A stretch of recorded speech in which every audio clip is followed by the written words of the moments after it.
स्वाद आवे ना आवे, मन लगे न लगे, बस जगने से लेकर सोने तक रट लगा दो नाम की, बस इतने से ही काम बन जाएगा। क्या हो जाएगा? अब ध्यान दें, जैसे ही नाम का स्वाद आने लग जाएगा कि नाम अखंड हो जाएगा। अब देखो, वैखरी से नाम जपते जपते, रटते रटते, जपते जपते, अधिक संख्या में लगातार जपेंगे तो जपते जपते फिर ये मध्यमा वाक जागृत हो जाएगी। जो कंठ कुबर में स्थित वाणी है, मध्यमा वाणी जागृत हो जाएगी, मध्यमा वाक जागृत हो जाएगी। और फिर जब मध्यमा से नाम जप होने लग जाएगा तो भाव समाधि में, प्रेम समाधि में, पश्यंती में नाम जप होने लग जाएगा। और जब परा में, परा वाणी में नाम प्रतिष्ठित हो जाएगा, 4 प्रकार की वाणियां हैं, परा, पश्यंती, मध्यमा, वैखरी। वैखरी से नाम लेते ही और फिर क्रमशः मध्यमा, पश्यंती और परा तक नाम पहुंच जाएगा। और जब परा तक नाम पहुंच जाएगा तो महाराज जी रोम रोम से करोड़ों करोड़ों नाम एक साथ प्रकट होने लग जाएंगे। और फिर चाहे सोते रहो, जगते रहो, खाते रहो, पीते रहो, किसी भी अवस्था में शरीर रहे, आधे क्षण के लिए भी नाम रुकेगा नहीं, नाम का विराम नहीं होगा। यह है निरंतर भगवान की स्मृति, यह है भक्ति योग। तो भक्ति योग की जो परिभाषा हमारे आचार्यों ने दी है, तैल धारावत अखंड अविच्छिन्न भाव से भगवान नाम रूप गुण लीला की अखंड स्मृति, इसका नाम भक्ति है। अब भक्ति, राम नाम से भक्ति योग अपने आप आ गया कि नहीं? पहले तो पात्रता नहीं थी, पर केवल जिह्वा से राम राम किया तो धीरे धीरे राम नाम महाराज की कृपा से भक्ति योग हमें प्राप्त हो गया। फिर सब समझ में आ गया, आत्मा अनात्मा का विवेक हो गया, शरीर संसार से पूर्ण वैराग्य हो गया। और जब वैराग्य हो गया तो वृत्ति की चंचलता समाप्त हो गई, वृत्ति पूरी तरह अंतर्मुख हो गई, आत्मानुसंधान हो गया, आत्म साक्षात्कार हो गया, स्वरूप में अवस्थिति हो गई, आत्मवेदम सर्वम, इस भाव में हम पहुंच गए, शरीर संसार का ध्यास मिट गया। तो केवल राम नाम से भक्ति योग की सिद्धि हो गई, न चाहते हुए भी, और न चाहते हुए भी राम नाम से ज्ञान योग की सिद्धि हो गई। और भैया राम नाम जीवन में प्रतिष्ठित है तो वर्ण धर्म, आश्रम धर्म सब अपने आप आ जाएंगे भीतर।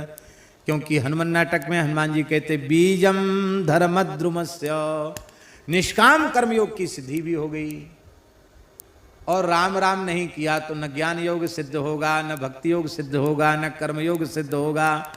इसलिए गोस्वामी जी ने कहा एक ही साधन सब रिद्धि सिद्धि साधिरे, ग्रसे कली रोग जोग संयम समाधिरे। कलिकाल रूपी रोग ने सारे साधनों को ग्रस लिया है, इसलिए भलो जो है पोच जो है, दाहिनो जो बाम रे, राम नाम ही सो अंत सब ही को काम रे, राम नाम ही सो अंत सब ही को काम रे। हमारे महाराज जी के परम श्रद्धेय और प्रिय मित्र श्री हरे राम बाबा जी, उनके जीवन की एक घटना है। वो जयपुर में थे, एक बगीची में थे। महात्मा बड़े विलक्षण ही थे। वो गर्मी का समय था, कोई आता तो बाबा कहते, बाबा सेवा, बच्चा एक तोतले बोलते थे, एक मट्टा ले आ, मटका, एक मट्टा ले आ, पानी भरा हुआ मटका ले आ। तो हर व्यक्ति से वो पानी भरा हुआ मटका मंगाते। तो हम कम समझते हैं, कम 40-50 पानी भरे मटके। उस समय पानी भी उतना ज़्यादा सुलभ नहीं था। और उन सब मटकों के बीच में ही अपना टाट बिछा के आसन लगा के रखते, चारों ओर मटका और बीच में उनका अपना आसन। और अपने चाहे नहाना हो, चाहे कुल्ला करना हो, सब उसी मटके के ठंडे पानी से बढ़िया। और कोई आ जाए प्यासा तो उसमें से पानी भी पिला देते। तो एक महात्मा आते थे, ब्रह्मचारी जी, तो वो उधर से निकलते तो गर्मी तो थी, थोड़ी देर वहाँ बाबा के पास बैठ जाते। और बाबा जल पिएंगे। तो बाबा उनको ठंडा बढ़िया मटका का जल पिलाते, गर्मी का समय था। पता नहीं क्या हुआ, एक दिन उनको ब्रह्मचारी जी को मन में कोई ऐसी बात आई और उन्होंने कहा, बाबा एक बात हम आपसे पूछें, बुरा तो नहीं मानोगे? नहीं नहीं ब्रह्मचारी जी क्यों बुरा मानेंगे, पूछो। बोले हम अब पानी तो आपके यहाँ बहुत दिन से पी रहे हैं, पूछ नहीं पाए आपसे, आप किस जाति के हो? तो बाबा हंसने लगे। बाबा बोले इतने दिन तक पानी पीने के बाद जात पूछ रहे हो? देखो हम तो बहुत दिन हो गया घर परिवार छोड़े हुए, हमें ज़्यादा याद तो नहीं है, पर हमारे एक पुरखा थे, वो मोची का काम करते थे, जूता बनाने का काम करते थे। अच्छा। और एक हमारे पुरखा थे वो जुलाहे का काम करते थे। अब वो बेचारे भोले थे ब्रह्मचारी जी, तो कबीर जी का स्मरण करके तो जुलाहा बता दिया और रैदास जी का स्मरण करके चर्मकार बता दिया। ऐसी दो चार जाति गिना दी। अरे बोले महाराज एक जात तो बताओ, तुमने तो सब जात अपने में ही बता दी। तो बाबा हंसने लगे, बोले हम तो आपको बता दिया, आपने पूछा हमने बता दिया, अब हिसाब किताब आप जोड़ लो। अब तो वे बहुत दुखी हो गए, कह रहे पता नहीं, ये तो बिल्कुल इसकी तो जात वात का कोई ठिकाना ही नहीं है, इतना हम पवित्र रहने वाले, इतने दिन तक यहाँ पानी पीते रहे, इसके पास बैठते रहे, बड़ी दुखी हो गए। तो एक भूरामल शर्मा जी थे, वो उनके शिष्य थे बाबा के, उनके पास गए। बोले पंडित जी अरे कम से कम ब्राह्मण हो, गुरु करे जान पानी पिए छान, कैसे आदमी को गुरु बना लिया? वो महात्मा तो, हमने पूछा क्या जाति है? तो कहते हमारे पुरखा मोची का काम करते थे, जूता बनाने का काम, ऐसे को आपने गुरु बना लिया? तो वो समझते थे बाबा को। बोले अब महाराज आपको क्या तकलीफ हो रही है, अब हम तो बना ही लिया गुरु, जो बदल तो सकते नहीं उनको, पर एक मेरी प्रार्थना है। क्या? बोले उनसे ये जरूर पूछ के आओ कि जो आपके पुरखा मोची का काम करते थे उनका नाम क्या है, ये पूछ के आओ उनसे। तो ब्रह्मचारी जी बेचारे दुखी तो थे ही, वो फिर गए। बाबा बोले अब तो पानी वानी नहीं है हमारे यहाँ, इतने दिन पानी पिलाया फिर हमारी जात पूछता है, पानी तो नहीं? बोले नहीं बाबा एक बात हम पूछने आए, दुखी तो हम बहुत हो गए, एक बात पूछने का। क्या बात? बोले आपके पुरखा जो मोची का काम करते थे उनका नाम बता दीजिए आप। बाबा बोले तू अपनी बुद्धि से नहीं आया, किसी ने भेजा है तुझे? कहा बाबा कुछ भी समझो, आप नाम बताओ, आपके पुरखा का नाम क्या? तो बाबा बोले रैदास जी महाराज। तब वो समझ गए कि रामानंद संप्रदाय की परंपरा के साधु हैं, रैदास जी की याद करके बोल रहे हैं। बोलो भक्तवत्सल भगवान की जय। भलो जो है, आप चाहे जितने बड़े आचारी विचारी भले से भले बने रहें, बाबा ने कहा ब्रह्मचारी जी ये जो कुछ आप करते हो सब बिल्कुल ठीक है, करना ही चाहिए, लेकिन कल्याण तो राम नाम जपने से होगा, इसलिए सब करो पर अनन्य भाव से चलते फिरते राम नाम का जप करो, क्योंकि भलो जो है पोच जो है, भले से भला हो, खूब धर्मनिष्ठ हो, खूब आचार विचार वाला हो, लेकिन राम राम नहीं करता है तो कल्याण में संदेह ही बना रहेगा। पोच जो है, पोच माने सबसे अधिक नीच व्यक्ति, निम्न से नीच, नीच से नीच है, बुरा से बुरा है, उल्टा है, सीधा है, कैसा भी है, उल्टा सीधा है, बुरे से बुरा है, अच्छे से अच्छा है, कैसा भी जीव क्यों न हो, काम तो अंत में राम नाम से ही बनेगा, राम नाम ही सो अंत सब ही को काम रे। अंत में सबका काम राम नाम से ही बनने वाला है। अरे भाई अंत में कब बनेगा? जब आज से अभी से लेना आरंभ कर दोगे तो अंत में भी राम नाम की स्मृति आएगी, नहीं तो नहीं आएगी। एक अघोरी था, अघोरी जानते ना, मसान सिद्ध करने वाले, एक अघोरी था। ओ तमाम मनुष्य की खोपड़ियां लिए हुए इधर लटकाए उधर लटकाए, हड्डियों की माला पहने, काला कपड़ा पहने, मसान जगाया हुआ, कोई मसानी सिद्ध मसानी आया और गोस्वामी तुलसीदास जी महाराज 80 घाट वाराणसी में जहां विराजते थे वहां बैठे थे। वहां से वो अघोरी निकला। इस तरह के सिद्ध बहुत हैं बनारस में। निकला, खप्पर हाथ में लिए था, बार बार आलक आलक आलक आलक ऐसे बोल रहा था। गोस्वामी जी आंख बंद करके बड़े प्रेम से श्री सीताराम श्री सीताराम श्री सीताराम जप रहे थे। जब उन्हें विक्षेप हुआ तो उन्होंने नेत्र खोले, वो अलग अलग चिल्लाता हुआ दिखाई पड़ा। गोस्वामी जी का हृदय करुणा से भराया और श्री गोस्वामी जी ने कहा, बड़ा प्यारा दोहा है गोस्वामी जी का, हम लख हम ही हमार लख, हम लख हम ही हमार लख, हम हमार के बीच तुलसी अलख ही कालख है, राम नाम जप नीच। तुलसी अलख ही कालख है, राम नाम जप नीच। महाराज जी, एक नाम जापक संत की वाणी श्रवण करते ही उस तामसी अघोरी के जीवन में इतना बड़ा परिवर्तन आया। सारे महाराज कपड़ा लत्ता हड्डी फड्डी सब उठा के गंगा जी में पटक दी और राम नाम जपते जपते सिद्ध हो गया। तो भलो जो है पूछ जो है, दाहिनो जो बामरे।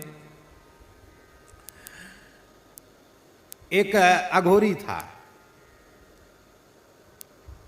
बड़ा सिद्ध था महाराज। उसने कब्जा कर रखा था एक बगीचे पर। एक सेठ का बगीचा था, आम का बगीचा, गाजीपुर क्षेत्र की बात है, कहीं बनारस के आसपास। बहुत सिद्ध था, तमाम चमत्कार उस अघोरी में थे।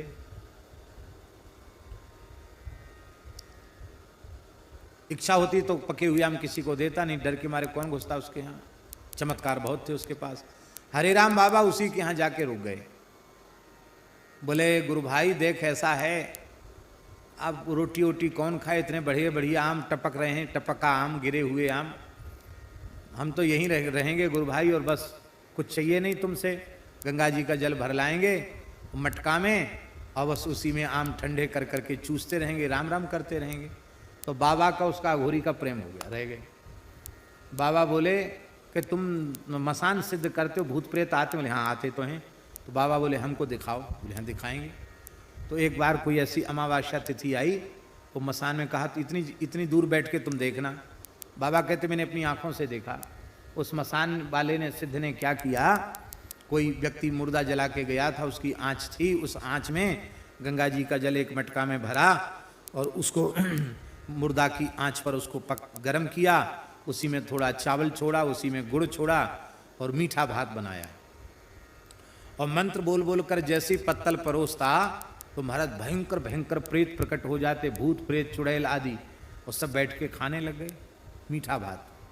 बाबा ने आंखों से देखी भूतों की पंगत, और वो सब खाने लगे और सब बड़े प्रसन्न हो रहे थे भूत वगैरह, और ये कुछ माला फेर के जपने लग गया। बाबा तो कौतुकी थे। बाबा ने सोचा कि हम भूत बन के जाए, देखें हमको पहचानता है कि नहीं। तो पास में बाबा की कोठरी थी, वहाँ सफ़ेद कपड़ा तो बाबा पहनते ही थे। तो एक सफ़ेद धोती पैर के अंगूठा से ऊपर तक ऐसे बांध के और एक बांस हाथ में पकड़ के उसमें एक धोती बांस में बांध ली और चीखते चिल्लाते हुए ऐसे करके बाबा पहुँचे। वो भजन कर रहा था, उसने देखा, वो तो डर गया, इकट्ठी डर गया कि कोई प्रेत है। तो उसने मंत्र प्रयोग किए, लेकिन वो बाबा के ऊपर कहाँ है कुछ चलने वाला। बाबा तो पहुँच गए। तो बोले कि कौन हो तुम? मैं प्रेतराज हूं, इस श्मशान का मालिक हूं। तुमने सबको खिलाया, मेरा अपमान किया। बोले अब तुम खा लो। सबका झूठा खाऊंगा मैं? अब मैं ये मीठा भात नहीं खाऊंगा, तुझे ही कच्चा चबा जाऊंगा। ऐसे करके बाबा ने बांस हिलाया, वो महाराज भगा। बाबा पीछे से भगे, उसके दौड़े, मारा नहीं बाबा ने, बांस जोर का पटका बगल में, बेहोश होके गिर गया। तो बाबा उसको उठा के लाए, उसकी कोठरी तक उठा के लाए, बगीचे तक। थोड़ी देर में होश आया, बाबा ने अपना वेशभूषा उतार दी। बोले तो क्या हुआ गुरु भाई? अरे बोले जीवन में ऐसा कभी नहीं हुआ जो आज हुआ। ऐसा डबल प्रेत आया, ब्रह्म राक्षस आया, कोई मंत्र कोई तंत्र कोई चला ही नहीं उसके ऊपर। वो तो कैसे मेरे प्राण बच गए, पता नहीं कौन हमको यहाँ उठा के लाया महाराज। बाबा बोले वो प्रेत कोई दूसरा नहीं था, हम ही आए थे। मैंने कहा असली प्रेत तो आगे, कि नकली प्रेत आवे, देख तो पहचानता कि नहीं पहचानता है। तो बहुत जोर से हंसा वो। बोले आपने ऐसा क्यों किया? बाबा बोले देखो, भूत प्रेत की सेवा करते हो, मरोगे तो भूत प्रेत बन जाओगे। अब लोगों को ये तंत्र मंत्र मारण मोहन उच्चाटन करते, ये सब छोड़ दो, अब राम राम करो। महाराज उसका जीवन बदल गया, वो राम राम जपने लग गया। बोले हाँ अब समझ में आ गई बाबा, राम राम करेंगे। कहीं चले जाओ भैया, अंत में काम तो राम नाम से बनेगा। हम ये नहीं कहते कि अघोर पंथ में अघोरी भी एक से एक सिद्ध होते हैं, पर उनके वह आचरण सबके लिए अनुकरणीय नहीं है। एक किनाराम बाबा नाम के महान सिद्ध थे बनारस में, अघोर आचार्य श्री किनाराम बाबा, बड़े सिद्ध पुरुष थे। वो महाराज वेशभूषा से अघोरी थे, पर वे भगवान श्री राम के अनन्य भक्त थे, निरंतर राम नाम का जप करते रहते थे। गंगा जी के पास जाते, मां भूख लगी है भिक्षा लाओ, जैसी कहते सोई कोई ना कोई मुर्दा बहता हुआ दिखाई पड़ता तो कूद जाते गंगा जी में, और तैरते रहते, मुर्दा को पकड़ के दांत से नोच के खाते रहते उसी को, मुर्दे को। काशी महाराज घूम रहे थे, दिखाई पड़ गए, हे राजा बच्चा प्रसाद लेगा, ले प्रसाद। इतना लोथड़ा निकाल के फेंका। अब इतने बड़े सिद्ध मना करें तो क्या करें, कैसे करें? ऐसे ही उन्होंने अपना दुपट्टा किया तो पूरा दुपट्टा मेवा मिश्री अखरोट बादाम हरी हरी इलायची इस सब से भर गया पूरा दुपट्टा। ऐसे सिद्ध थे महाराज। एक जगह उन्होंने मंदिर बनाया किनाराम बाबा ने, हनुमान जी का मंदिर, अभी भी है वो, बनारस के आसपास की बात। तो महात्मा लोग जानते हैं हनुमान जी का मंदिर कैसे बनाते। एक चबूतरा बना दिया, हनुमान जी रख दिए, महावीरी लगा दी, फिर कोई भगत आएगा तो फिर वो दीवार उठवा देगा, कोई भगत आएगा तो छत डलवा देगा, ऐसी कोई किवाड़ लगा देगा, ऐसी धीरे धीरे मंदिर बन जाता। महात्माओं के ऐसे काम होते हैं। तो दीवार तो उठ गई, पटाव के लिए मिस्त्री आ गए, लेकिन जिस व्यक्ति ने पत्थर और गाटर लकड़ी देने के लिए कहा था वो व्यक्ति आया ही नहीं। मजदूर बोले बाबा हमारा तो दिन बेकार हो गया। बाबा बोले कोई बात नहीं, गैया के गोबर के कंडा तो हैं, छाया करनी, हनुमान जी को छाया कर देते हैं। तो ऐसी पुरानी धुरानी लकड़ी उस पर बिछवा दी और ऊपर से कंडों से उसकी छत कंडों से छाया कर दी। बोले तुम्हारा काम हो गया, मजदूरी ले और जाओ। अरे बोले महाराज पानी बरसेगा, सब कंडा गर जाएंगे, इससे थोड़ी कुछ पानी रुकेगा। अच्छा वो नहीं रुकेगा। बाबा उठ के आए धुना से, कंडा की छत देखी, बड़े हंसे, बोले जा बाबा राम नाम की महिमा से पक्का हो जा। जैसी का राम नाम की महिमा से पक्का हो जा, महाराज कंडे की छत पक्की छत बन गई। आज भी वो पक्की छत वाला मंदिर है, लेंटर बन गया महाराज, उस जमाने की बात।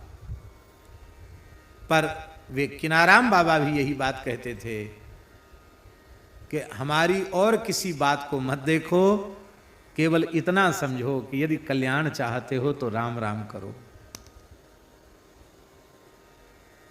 धन्य है भारतवर्ष की पवित्र परंपरा, जहां मरने के बाद भी लोग कीर्तन करते, राम नाम सत्य है, गोपाल नाम सत्य है, सत्य बोलो गत्य है, क्योंकि राम नाम ही सो अंत सब ही को काम रे।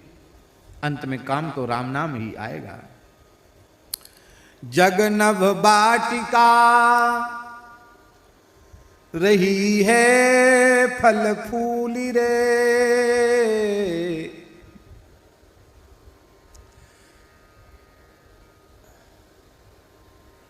ये संसार का जो चाकचिक्य है ना, चमक दमक आकर्षण, ये कैसा है? ये नभ वाटिका के समान है, खपुष्प के समान है, आकाश पुष्प के समान है। जग नभ वाटिका, आकाश में बगीचा लगा सकते हो आप? बेला चमेली जूही तुलसी ये सब आकाश में लगा सकते हो आप? फूल खिला सकते हो? नहीं खिला सकते। क्यों?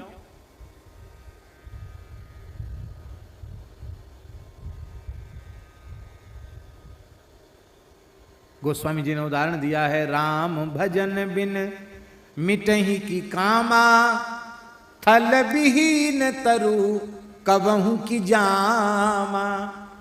जब तक थल नहीं होगा, स्थल नहीं होगा, भूमि नहीं होगी, मिट्टी नहीं होगी, तो आप बगीचा कैसे लगाएंगे? बगीचा बिना मिट्टी के नहीं लग सकता। जैसे आकाश का बगीचा केवल कोरी कल्पना मात्र है, ऐसे ही जगत का यह चाकचक्य कोरी कल्पना मात्र है, कुछ नहीं है। ये कैसा है जो फलता फूलता संसार, ये कैसा है? धुआं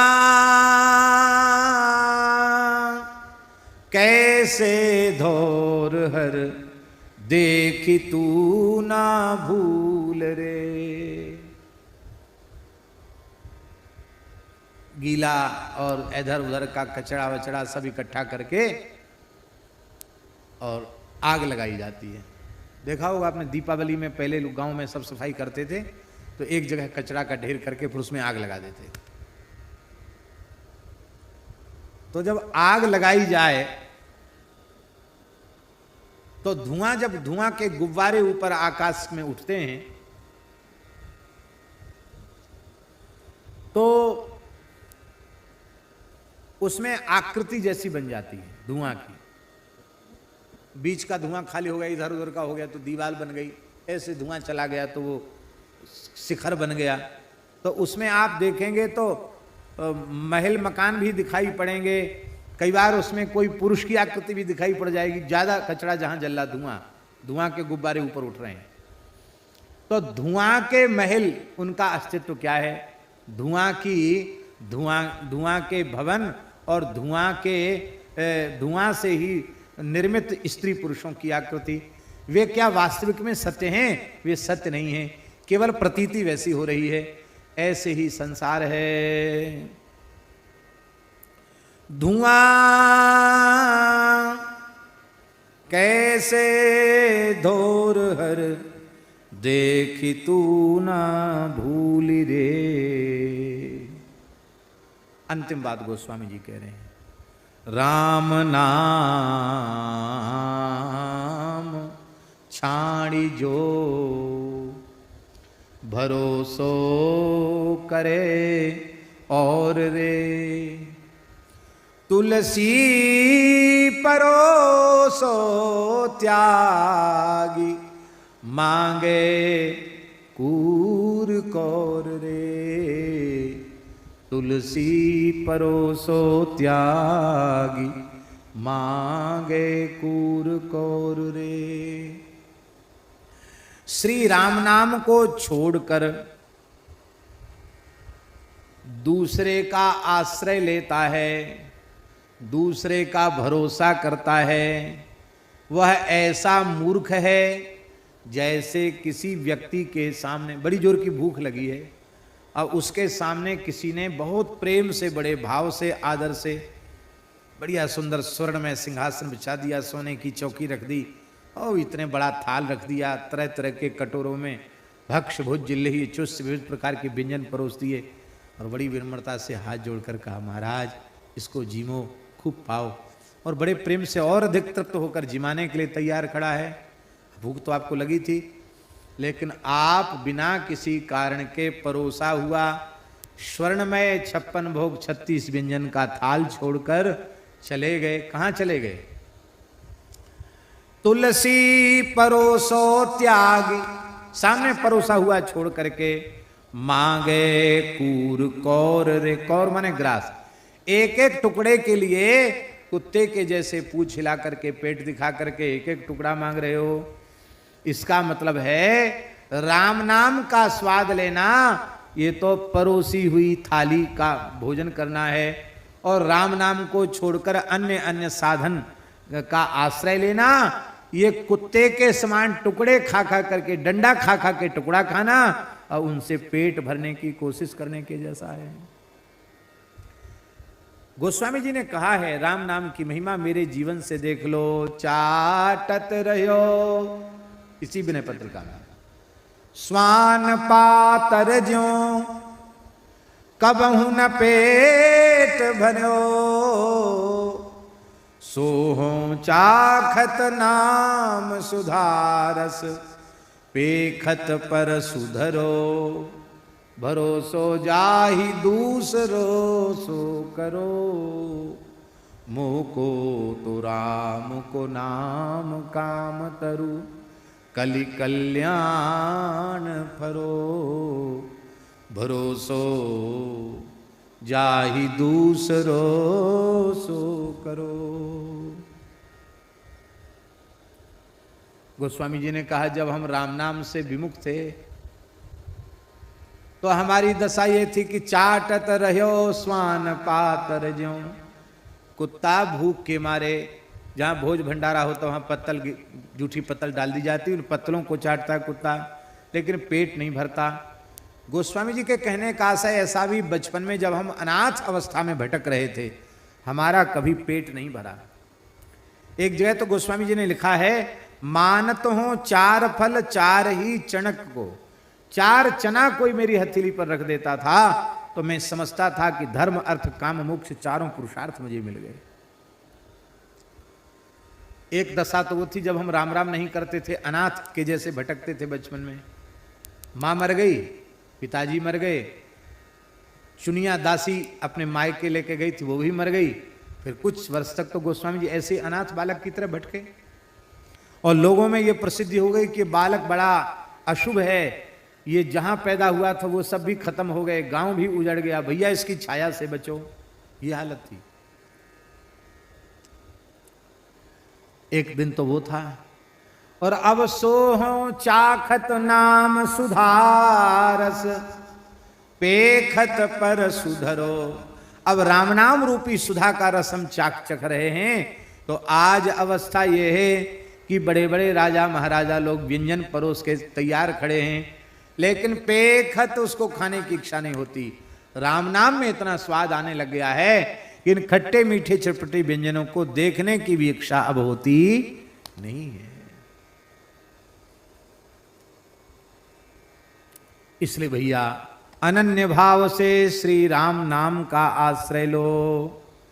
श्री राम जय राम जय जय राम, श्री राम जय राम जय जय राम, श्री राम जय राम जय जय राम, श्री राम जय राम जय जय राम, श्री राम जय राम जय जय राम, श्री राम जय राम जय जय राम, श्री राम जय राम जय जय राम, श्री राम जय राम जय जय राम।